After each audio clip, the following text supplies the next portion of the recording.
It is time to talk transfers. It's been a little while since I posted one of these update videos. It has been a busy few weeks. My club, Arsenal, getting 3 massive deals done. Plenty of other clubs have been busy, but also some clubs have been very quiet. And I think it's fair to say that I feel like at least some of the big rumours have died down. It feels like a lot of the somewhat big moves are still yet to happen, yet to be rumoured, as we get towards the end of the window. But of course, we're kind of moving to the middle spot now where teams are busy with pre-season, playing matches, getting fitness levels up. The focus isn't so much on who are we linked with, who are we signing. I think we're going to go through a little bit of a period now. We've seen some big moves. We're going to see some more big moves. But today, we've got a few things to talk about. And I thought I'd start with Diaby. Arsenal apparently not done. They are looking for a right-sided forward to give some good backup to Saka. Diaby has been on our list for a while now, but it seems like Aston Villa might be beating Arsenal to it, and many other clubs, I'm sure, would love Diaby. He's definitely due a step up in his career. No disrespect to Leverkusen. They are a fantastic side in the Bundesliga. I feel like he's gone from PSG to Leverkusen. He has leveled up his game. He's playing at a very good level. He could now jump into a Chelsea, an Arsenal, like a top club in England. I'm obviously not going to call out every single club. So I'm not saying that Man City and United and Liverpool aren't big clubs. You know what I'm trying to say here? I'm not saying that Aston Villa aren't a step up in his career, but I think we can all agree that this came out of nowhere. We weren't expecting this. I kind of saw Diaby moving to one of the more traditional top 6 clubs, but Aston Villa have been incredible in the last few months. The last few weeks of the season, the last few months really, they were one of the best sides, and they mean business. Some of the transfers they've been making and transfers they've been rumoured to be involved in, it's astonishing, really. I'm quite excited to see how Aston Villa do this season. They signed Pau Torres, one of my absolute favourites. I love that guy. I've got something for left-footed centre-backs, I swear. But Diaby to Aston Villa, first bid was rejected. I think they offered 35 million. It's nowhere near what they're going to want, Leverkusen. They'll go back in again. But watch out for Arsenal. I still have a feeling, because the interest has always been there, I think we might somehow still have kind of a foot in on this deal. Who knows? I think Arsenal would need to sell some players first. But we'll move on to the next rumour, which is Harry Kane to Bayern. Now, the reason I want to talk about this one is because just how monumental this would be for not only Harry Kane's career, but for Tottenham as well.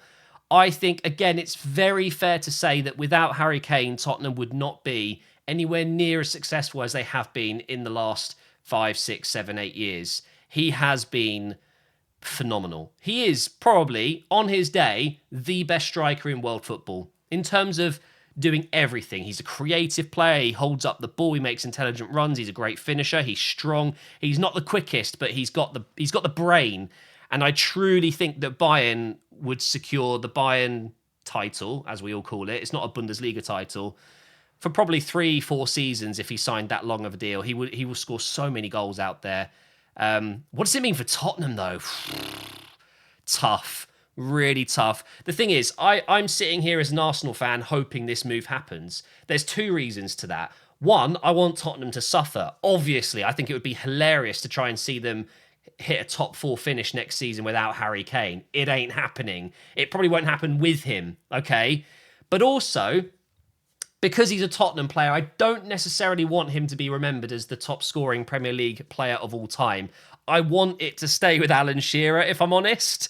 But to be fair, I don't actually dislike Harry Kane. I'm a big fan of his, especially when he plays for England, and he is a top level striker. So the rumours are that this is going to happen. It's just going to take a bit of time. Tottenham are going through a little bit of a transition at the moment with, again, a new manager. They're going to be getting a bunch of players in, I'm sure.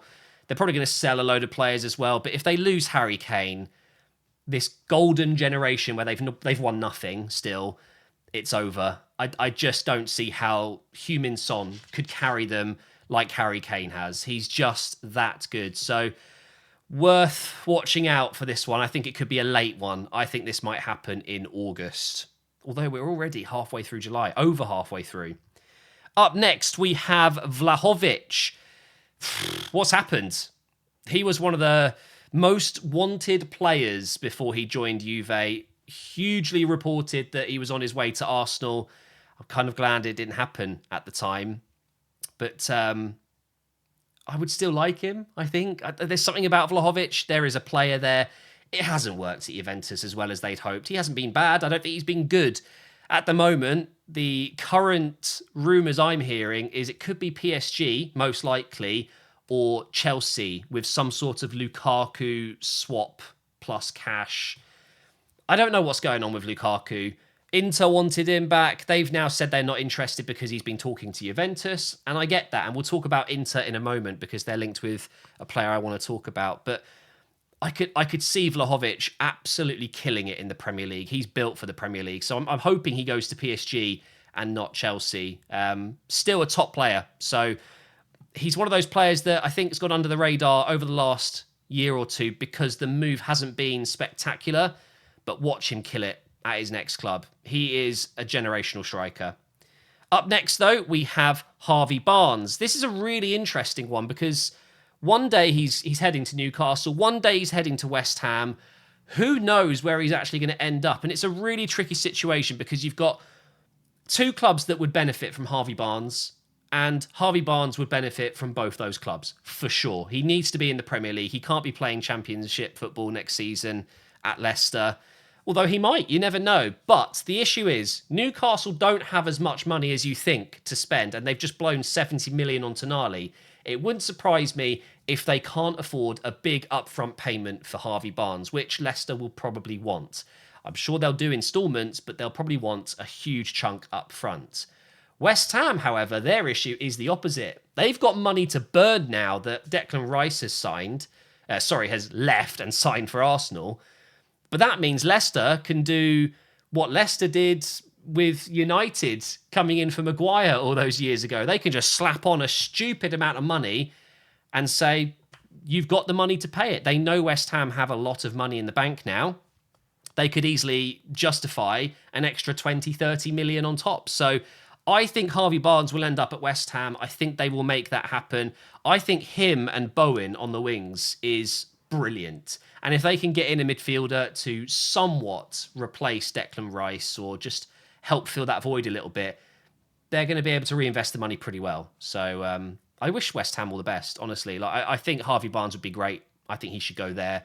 Although Newcastle are going to be trying to offload St. Maximin to then get Harvey Barnes. It sounds like it's just going to take a bit of time for Newcastle to get that money. Up next, we've got a huge transfer.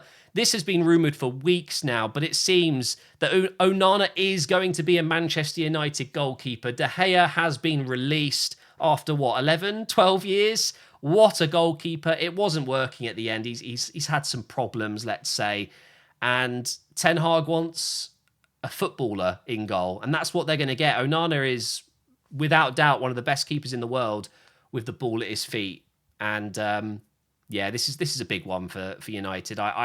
I went into the transfer window basically being asked, who should teams sign? What position should a team sign? My answer for Man United was goalkeeper. Has to be top of their list right now. And I always thought they'd go with the Portuguese Costa, goalkeeper from Porto. But Onana is the chosen one, and it seems like it is a done deal. Moving on, we have Chelsea looking at Caicedo still. This is dragging on. And I think it's because Caicedo doesn't want to commit to Chelsea just yet. I think Chelsea probably do have some cash flow issues. They can't just stump up the 100 million they're looking for. But also, I think there's other clubs that have been saying to Caicedo, just wait. Liverpool being one of them. I think Liverpool, although we're going to talk about them next, actually, it seems like they're losing a couple of midfielders. They might then say, we'll come in for you afterwards when we've got the availability of cash. And I think Arsenal probably are still around snooping if Partey was to leave, which does seem likely at this point. So I don't think Caicedo will join Liverpool. I don't think he will join Arsenal. I think he will end up at Chelsea, and him and Enzo would be beautiful. So expensive deal for a player that cost Brighton 5 million just 2 years ago, or whatever it is. They're going to be making 95 million profit. I mean, It's ridiculous, isn't it? But Caicedo is an unbelievable player. But the two midfielders that could be leaving Liverpool, both going to the Saudi League. Henderson's going to go play for Gerrard's team, Al Atifak or whatever it's called. I have no idea. And I can't even remember the name of the team that wants Fabinho. But it seems like they're both going to be leaving, which could mean that Caicedo is a potential target for Liverpool. But I've got a feeling they're going to go for someone like Lavia. There's a bunch of other midfielders they're linked with, like Gravenberch, however you want to call him. Amrabat, I believe. But this is a weird one for me. Fabinho is still a top-level player, and the fact that he's going for around the 40 million mark is a little bit mind-blowing, if you ask me. But last, we have Balogun. There he is in the new Arsenal shirt. We're going to see what he's all about in the pre-season tour of America in the upcoming days where we play a few matches. But Inter Milan have reportedly been the most interested and have offered 40 million euros. Arsenal want 50. That's the reported figure. So we're 10 million off at the moment. So the question to you guys, Arsenal fans and non-Arsenal fans, how much is Balogun worth in your opinion? For me, I wouldn't be selling him just yet. And I don't think they will. I think we're going to get pre-season finished. I think we're going to have a good 2, 3, 4 games with Balogun, getting some minutes, seeing how that would work. He's going to be with the squad, with the staff. And I think that's going to be a decision that they'll make together. I think ultimately he will leave. I think he wants first-team football, and he's just not going to get that with Jesus, Havertz, even Nketiah. So I think he will go. And if we can hold on for that 50 million, I would make the argument that that's probably a decent price. But when you see some other strikers going for the money that they're... I mean, look at Højlund, the link with Man United being like 80, 90 million. I mean, Balogun has done more than him. How isn't he worth more? It doesn't make any sense. So whilst 50 million sounds like a lot, I don't actually think it is. If you look at the stats of Balogun, he's right up there with some of the best young players in the world and actually some of the best strikers in the world. I believe that someone ran it in a computer. I think there was a YouTube channel I watched, Tifo, I think. But they looked for the next Harry Kane. They put in, who is the next Harry Kane in terms of hold-up play, all the stats. Number 1 was Balogun. Just saying, he could have the potential to be great. I think he will be a better striker than Nketiah, but I don't think the time is now at Arsenal. It's an issue, so I don't know what's going to happen. But that is a roundup of the current rumours that I wanted to discuss. Of course, there's plenty of others going on. I'll be back over the next few weeks with more of these videos. We've got some big FIFA, not even FIFA, is it? EAFC 24 news coming up very soon. The embargo drops off tomorrow, and I can talk about things. So you can expect a video where I'm going to be talking about some new stuff. And they're, of course, really revealing a trailer and a gameplay deep dive as well. So you can look forward to that. Thank you for watching, and I will see you next time.